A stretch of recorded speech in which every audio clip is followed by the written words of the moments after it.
Hello students, hope you all are fine and doing well. आज मैं आपके साथ practical number 3 of class 12th of home science ये discuss करूँगी। Hope आपने मेरे पहले के 2 प्रैक्टिकल्स की वीडियो देखी हो और आपको एक्सप्लेनेशन समझ आई हो। So let's start of with the third practical. इस प्रैक्टिकल का उद्देश्य है आपको एक स्कूल कैंटीन के लिए व्यंजन सूची बनानी है या एक मिड डे मील योजना के लिए आपको एक सप्ताह की व्यंजन सूची की योजना को आपने बनाना है। तो इस प्रैक्टिकल को करने के लिए हम क्या करेंगे, स्टूडेंट्स को ग्रुप्स में डिवाइड करेंगे। जैसे आपके प्रैक्टिकल के ग्रुप्स ऑलरेडी बने होंगे शायद, तो आपने इन स्टूडेंट्स के ग्रुप्स को डिवाइड करना है। कुछ जो ग्रुप्स हैं वो स्कूल कैंटीन के लिए मेन्यू बनाएंगे और कुछ स्टूडेंट्स के जो ग्रुप्स हैं वो मिड डे मील के लिए पूरे वीक की मेन्यू आइटम्स जो हैं वो तैयार करेंगे। आपने एक हफ्ते के लिए व्यंजन की सूची बनानी है, चाहे वो स्कूल कैंटीन हो या फिर वो मिड डे मील हो, उनके लिए आपको एक हफ्ते की व्यंजन सूची बनानी है।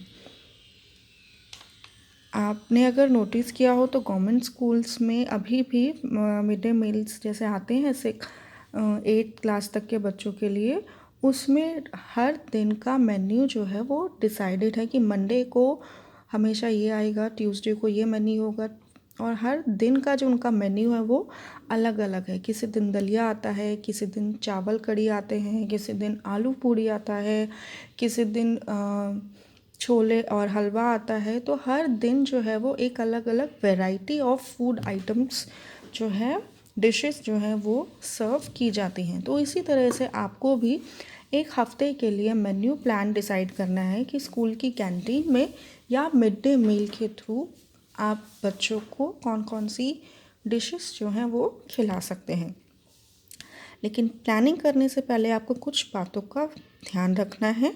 जैसे पहली है, व्यंजन सूची जो आप बना रहे हो उसमें वैरायटी यानी कि विविधता होनी चाहिए, लेकिन वो महंगी भी नहीं होनी चाहिए। बिकॉज़ ये जो डिशेस आप प्रिपेयर करते हो वो बहुत लार्ज स्केल पे बड़ी बड़ी किचन्स में यूज़ होती हैं, बनती हैं। तो इसकी कॉस्ट जो होती है, कॉस्टिंग को इफ़ेक्टिव रखने के लिए इसमें आप मौसमी फल सब्जियां और जो लो कॉस्ट फूड आइटम्स हैं उन्हें रखिए, शामिल कीजिए। बिकॉज़ अगर बहुत महंगी चीज़ें अगर आपने इसमें शामिल करी तो शायद ये प्रैक्टिकली वायबल ना हो, प्रैक्टिकली वो चीज़ करना, कुकिंग करना इतने लार्ज स्केल पे वो पॉसिबल ना हो पाए। तो आपको इस बात का ध्यान रखना है कि उसमें वैरायटी होनी चाहिए, विविधता होनी चाहिए। जैसे मैंने अभी डिस्कस किया कि मिड डे मील में हर दिन अलग अलग वैरायटी का खाना परोसा जाता है। साथ ही साथ जो आप डिश बना रहे हैं वो महंगी भी नहीं होनी चाहिए, उसके अंदर कोई ऐसा इंग्रेडिएंट नहीं होना चाहिए जो कि महंगा हो। स्थानीय तौर पर मिलने वाले अनाज, दालों, फलों और सब्जियों को आपने प्राथमिकता देनी है, इम्पोर्टेंस देनी है। कोशिश करना है कि आपके आसपास स्थानीय एरिया में जो भी सब्जियां, फल, जो भी खाद्यान्न मिलते हैं उन्हीं को आपने यूज़ करते हुए मेन्यू को जो है वो प्लान करना है। व्यंजन सूची ऐसी होनी चाहिए जो प्रतिदिन भिन्न भिन्न व्यंजन या भोजन पदार्थ परोसे। ऑब्वियसली ये नहीं करना कि 2 आइटम्स आपने रख दिए, 2 डिशेस बना दी और वो ऑल्टरनेटली रिपीट हो रही हैं। बिकॉज आपको भी अगर ऑल्टरनेट डेज पे सेम सब्ज़ी और रोटी दी जाएगी तो शायद आप लंबे समय तक उस डिश को ना खाओ और इन्जॉय ना करो।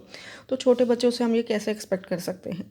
तो जब आप स्कूल के बच्चों की कैंटीन या मिड डे मील के लिए आप मेन्यू बना रहे हैं तो आपको ये ध्यान में रखना है कि डेली के डेली आपको उसके अंदर वैरायटी देनी है ताकि बच्चे उस खाने को पूरे हफ्ते अच्छे से एंजॉय करके खा सके।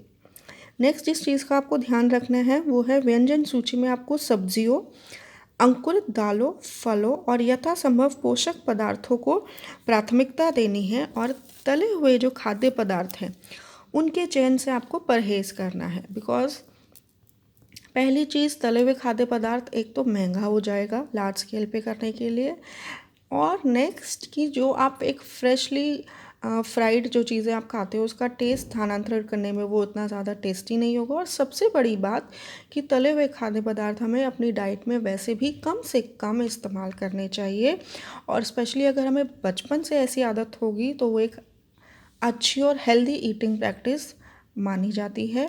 तो हमें यही कोशिश करनी चाहिए कि हमें उन्हें फ्राइड आइटम्स कम से कम देने हैं और ज़्यादा से ज़्यादा उन्हें क्या चीज़ें परोसनी है, उन्हें हमने सब्जियां देनी है, अंकुरित दालें, क्योंकि अंकुरित दालों में पोषक तत्वों का मान, आपने लास्ट ईयर भी पढ़ा होगा कि पोषक तत्वों का मान बहुत ज़्यादा बढ़ जाता है। तो कोशिश करना है कि हमने अंकुरित दालें उनकी किसी ना किसी दिन किसी ना किसी फॉर्म में हमने उनको परोसना है। फलों और सब्जियों को हमने महत्वता देनी है।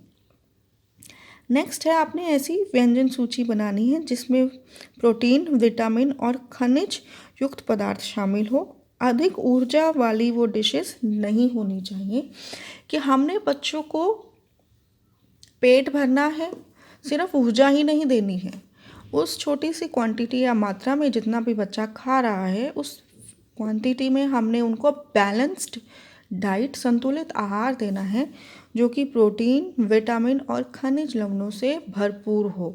तो फर्स्ट ऑफ ऑल आप ऐसी डिशेस देखोगे, ऐसे फूड आइटम्स के नाम देखोगे जो कि हाई प्रोटीन है, हाई विटामिन है, हाई मिनरल्स युक्त हैं। और जब आप स्कूल में आप वो डिशेस दे रहे हो तो स्कूल गोइंग बच्चों के लिए प्रोटीन, कैल्शियम, आयरन, इस एज ग्रुप के लिए इन पोषक तत्वों की जो रिक्वायरमेंट है वो बढ़ जाती है, क्योंकि उनकी फ़िज़िकल रिक्वायरमेंट, उनकी बॉडी की जो रिक्वायरमेंट होती है वो इन पोषक तत्वों की ज़्यादा होती है। तो हमें भी ऐसे ही व्यंजनों को सूची में डालना है जो कि हमें प्रोटीन ज़्यादा मात्रा में दे, कैल्शियम ज़्यादा मात्रा में दे, आयरन है और जो दूसरे खनिज लवण हैं वो भी हमें अच्छी मात्रा में उन खाने के डिशेस से प्रोवाइड हो रहे हों। सिर्फ ऊर्जा को ही हमने महत्वता नहीं देनी है, हमने बैलेंस्ड मील बनानी है जो कि इन खाद्य पदार्थों को अच्छे से इन पोषक तत्वों से भरपूर हों। और जब आप ये डिशेस की मेन्यू जब आप बनाएंगे, पूरे वीक का जब आप मेन्यू डिसाइड करेंगे, आप अपने टीचर के साथ इस मेन्यू को डिस्कस करेंगे। वो टीचर जो है आपको कुछ सजेशंस या सुझाव या कुछ कॉम्बिनेशंस, या कई बार होता है कि स्टूडेंट्स जो होते हैं वो कुछ ज़्यादा ही लोकल डिशेस के नाम लिख देते हैं जो कि शायद लार्ज स्केल पर इतना ज़्यादा प्रैक्टिकली बनाना पॉसिबल ना हो।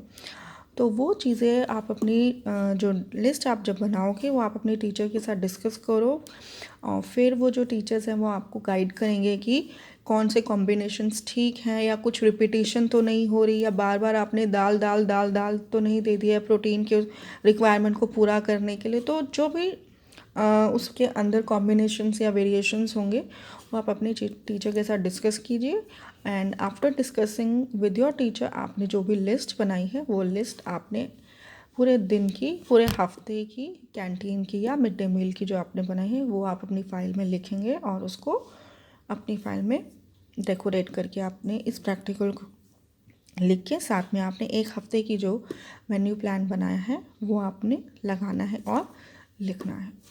सो आई होप आपको इसकी एक्सप्लेनेशन जो है इस प्रैक्टिकल की समझ आई हो, आपको समझ में आया है कि आपने इस प्रैक्टिकल में क्या करना है और किस तरह से करना है। अपने डिशेस को अप्रूव करवा के पूरे वीक का जो आपने मेन्यू बनाया है वो आप इस रिटन प्रैक्टिकल के साथ के साथ आपका वो पूरे वीक का प्रैक्टिकल आप अपनी फाइल में राइट डाउन कर सकते हैं, या उसको आप पेस्ट कर सकते हैं ड्राइंग शीट पर बना के।